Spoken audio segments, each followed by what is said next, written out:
Selamat datang di Prospera Inspire Talk, di mana kami hadir untuk berbagi kisah, wawasan, dan inspirasi. Dan hari ini kita akan membahas tema yang cukup ramai dibahas, gitu ya, dengan dunia pekerjaan, berkaitan dengan pekerjaan, yaitu tentang side hustle dan juga gig economy. Nah, ini saling berkaitan. Jadi disclaimer dulu bahwa side hustle ini adalah di mana ketika seseorang punya pekerjaan utama, tetapi juga memiliki pekerjaan lain di luar pekerjaan utama. Nah, di mana hal ini didorong oleh gig economy, di mana teknologi berjalan begitu cepat, gitu ya, dan ada media platform online yang menyediakan wadah bagi para pekerja-pekerja lepas ini.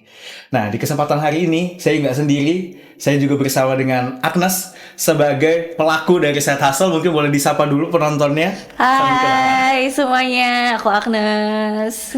Nah, gimana Agnes menjalani side hustle? Kita ngeliat hustle culture itu kan biasanya kita identik dengan ras gitu ya, cepat, Yap. dalam tekanan, capek gitu ya. Yap. Tapi Agnes hari ini datang dengan sangat segar sekali, dengan penuh semangat gitu ya.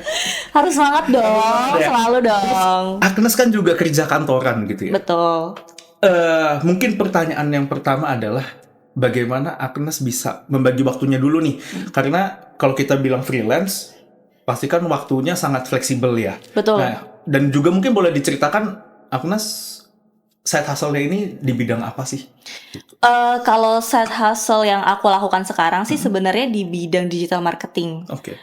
Jadi memang kebanyakan aku ambil project yang memang hitungannya bulanan di bidang digital marketing gitu. Oh, oke. Kalau dari sisi waktu pekerjaannya sendiri itu akan seperti apa? Apakah di weekend? Atau setelah Weekdays kerja? dan weekend. Jadi setiap hari aku bekerja. Setiap hari? Jatuhnya non-stop ya? Non-stop, betul. Oke, nah ini yang menarik ya, bahwa ternyata sebagai pekerja kantoran pun bisa untuk melakukan side hustle ini. Tetapi satu poin juga nih pertanyaan, Agnes gimana bisa menemukan bahwa oke, aku menemukan bidang digital marketing ini sebagai memang aku banget nih gitu. Awalnya kayak gimana sih Agnes bisa menemukan? Sebenarnya kalau kita boleh tarik ke belakang nih ya, kenapa aku mulai menjalani atau menekuni side hustle. Jadi sebenarnya awalnya tuh aku tuh FOMO aja, ikut-ikutan teman gitu. Jadi aku melihat teman-temanku kok kayaknya produktif banget gitu. Weekendnya tuh selalu diisi dengan bekerja, habis kerja kok kerja lagi gitu. Aku penasaran dong, sebenarnya fase seperti apa sih yang sedang mereka lakukan gitu.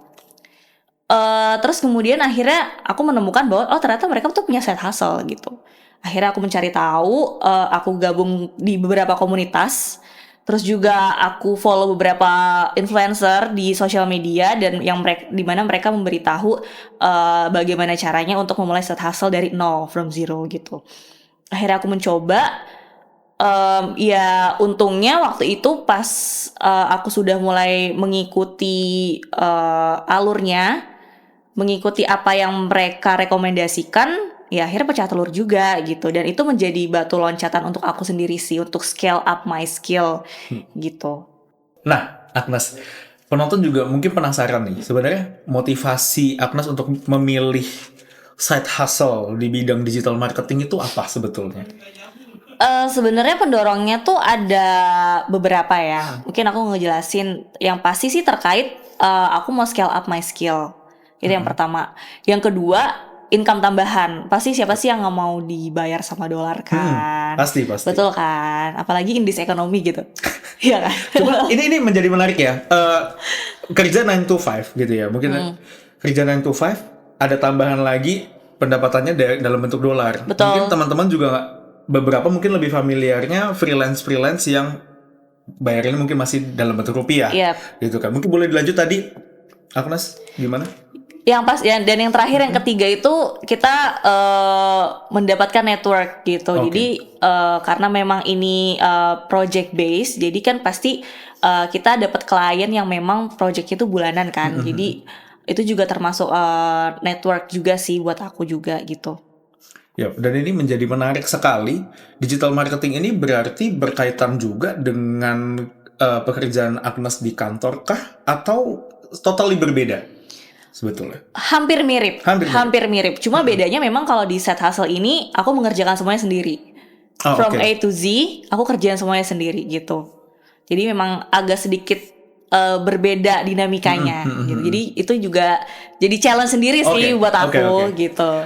Nah, ini juga yang perlu di-highlight ya, bahwa angkatan-angkatan kita ini kan sebagai pekerja-pekerja Gen Z ini kan gampang sekali memberikan self reward atau tidak mau menunda bahasanya tidak menunda kesenangan. Inginnya kesenangan yang dalam bentuk instan. Apalagi tadi kalau aku bilang penghasilan tambahan dalam bentuk dolar. Nah, Agnes ini sebenarnya mengalokasikannya kemana sih? Apakah langsung aku harus kasih self reward buat aku yang udah kerja keras atau seperti apa? Self reward sebenarnya ada, tapi aku batasi. Jadi memang tantangannya itu ya kita dapat income tambahan dan dibayarnya dolar, ya pasti kita merasa happy dong. Terus kita pengen dibelikan sesuatu yang bikin kita semangat untuk bekerja lagi gitu. Cuma memang semuanya tuh ada porsinya gitu. Aku cukup ketat dalam melakukan pengelolaan keuangan, budgeting bulanan itu aku cukup ketat gitu. Jadi memang aku tidak meningkatkan gaya hidupku. Gitu. Jadi semua itu sudah terukur secara pasti dalam 1 bulan gitu. Nah, yang pasti aku alokasikan pertama itu sih untuk investasi dan menabung sih, itu pasti nomor 1. Setelah itu baru aku melakukan self reward. Jadi self reward itu tetap perlu, tapi secukupnya aja gitu. Berarti aku lebih memilih untuk reward itu dari sisa. Jadi lebih mengutamakan untuk masukin dulu poin-poin yang penting seperti investasi, kebutuhan-kebutuhan lain. Baru sisanya yang digunakan untuk self reward. Betul. Kita kepo lagi nih. Kalau tadi Agnes bilang, aku pendapatannya dolar pasti senang dan lain-lain. Alokasi investasinya kemana sebenarnya? Nah, ini menjadi pertanyaan. Kalau aku sendiri profil risiko aku tuh cukup moderat ya. Jadi aku menengah. Aku menempatkan investasiku beberapa di dana darurat dan beberapa juga untuk investasi yang jangka panjang.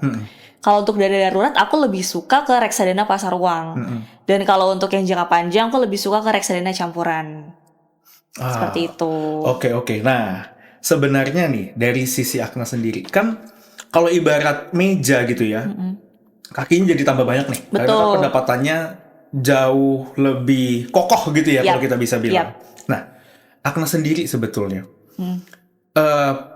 punya cita-cita apa berkaitan dengan finansial ini gitu ya? Kan tadi Agnes sudah bilang gaya hidupku nggak aku tambahin. Tapi ada gejolak gak sih sebenarnya di dalam? Kalian lihat teman-teman yang lain mungkin melakukan hal yang sangat berbeda nih. Gitu kan. Dan menariknya lagi, di usia muda, Agnes ini udah punya melek gitu loh berkaitan dengan investasi. Mungkin boleh di-spill lagi nggak nih? Alokasinya berapa sih? Investasinya berapa persen? Kebutuhan untuk biaya sehari-harinya berapa persen gitu kira-kira yang dialokasiin? Kalau aku sendiri, ini balik lagi ya, karena kita nggak bisa menyamaratakan setiap orang, ya kan? Betul. Kalau aku sendiri aku pakai 80-20 rules. Itu kayak gimana? Ya, jadi 20% aku alokasikan untuk investasi dan 80%-nya aku alokasikan untuk kebutuhan lainnya, termasuk self reward. Gitu. Dan mungkin penonton juga perlu tahu bahwa personal finance itu kan unik ya. Setiap kondisi orang pasti beda-beda. Jadi kita nggak bisa nyama-nyamain nih. Gitu kan kondisinya seperti apa. Benar banget. Gitu ya. Nah, jadi sebenarnya kalau kita pikirkan satu tindakan ya, kita bisa bilang satu tindakan yang Agnes ambil untuk melangkah ibaratnya kita ngambil risiko ya. Dengan ngambil side hustle risiko. Mungkin istirahatnya jadi lebih kurang. Benar. Masih 8 jam sehari nggak tidurnya? Jujur berkurang ya. Aku kadang tidur ya cuma 5 jam, 6 jam. Ya, tapi karena aku suka jadi ya udah enjoy aja. Dengan tanggung jawab yang bertambah, dengan keuangan yang punya pemasukan yang lebih, jadi ada rasa tanggung jawab yang lebih nggak sih untuk punya bahasanya financial security yang lebih baik lagi gitu? Pasti karena jujur goals aku adalah financial freedom. Gitu ya, dimana financial freedom ini tidak bisa didapatkan secara instan. Gitu. Kalau kita bicara tentang financial freedom, berarti kita ngomongin jangka panjang. Dan apa yang kita lakukan sekarang itu ya untuk jangka panjang. Seperti itu. Yap. Jadi memang satu tindakan, balik lagi kita mention ya, satu tindakan risiko yang memang Agnes ambil untuk ngambil side hustle ini, dan tindakan Agnes untuk menunda kesenangan-kesenangan tadi itu, dampaknya juga bisa banyak. Tapi ngomong-ngomong nih, gitu ya, sudah dirasakan belum nih sama misalkan kalau Agnes tinggal di rumah, udah ada yang merasakan belum dari hasil apa ya, menunda kesenangan itu mungkin udah pernah di-share belum? Kayak ke keluarga, adik atau kakak mungkin? Udah pasti sih, udah. Nggak cuma keluarga, bahkan teman-teman juga aku bagi-bagi gitu kan. Kadang traktir dikit lah gitu kan. Kan berbagi kesenangan, memberikan dampak gitu kan, domino efek. Oke, makasih Agnes sudah banyak sharing. Sama-sama. Gitu ya. Thank you for having me ya. Sama-sama. Dan di sini kita jadi belajar bahwa ternyata seumuran kita ini yang masih Gen Z ya, kalau kita itu nggak perlu takut sebenarnya untuk ngambil langkah untuk take a risk gitu ya. Terutama yang Agnes pakai ini adalah side hustle sebagai strategi untuk menuju kepapanan finansial gitu ya. Dan yang menariknya lagi memang dari Agnes sebagai seorang perempuan punya pemikiran bahwa wanita juga harus independen ternyata secara finansial. Betul, setuju. Dan Agnes punya kesadaran untuk menginvestasikan banyak hal untuk tujuan jangka panjang. Terlepas itu dari sisi ilmu gitu ya, dari leher ke atas dan juga secara finansial. Wah, itu menarik banget. Dan mungkin dari Agnes ada closing statement yang mau disampaikan. Mungkin aku mau nambahin sedikit aja kali ya. Jadi kita tuh harus memanfaatkan waktu yang kita punya. Selagi kita punya waktu, kita manfaatkan dengan baik gitu. Kita salurkan ke hal-hal positif. Kalau untuk aku pribadi, aku tuh punya 3 prinsip ya sebenarnya. Bagaimana kita manfaatkan waktu, yang pertama untuk investasi secara finansial, yang kedua untuk networking, dan yang ketiga adalah untuk scale up skill kita sendiri. Gitu. Oke. Baik, terima kasih banyak sekali lagi Agnes sudah hadir di Prospera Inspire Talk. Subscribe YouTube channel Prospera Asset Management dan follow semua akun media sosial kami, dan bagikan video ini sebanyak-banyaknya untuk memberikan dampak yang tak terbatas. One Act, Infinite Impact.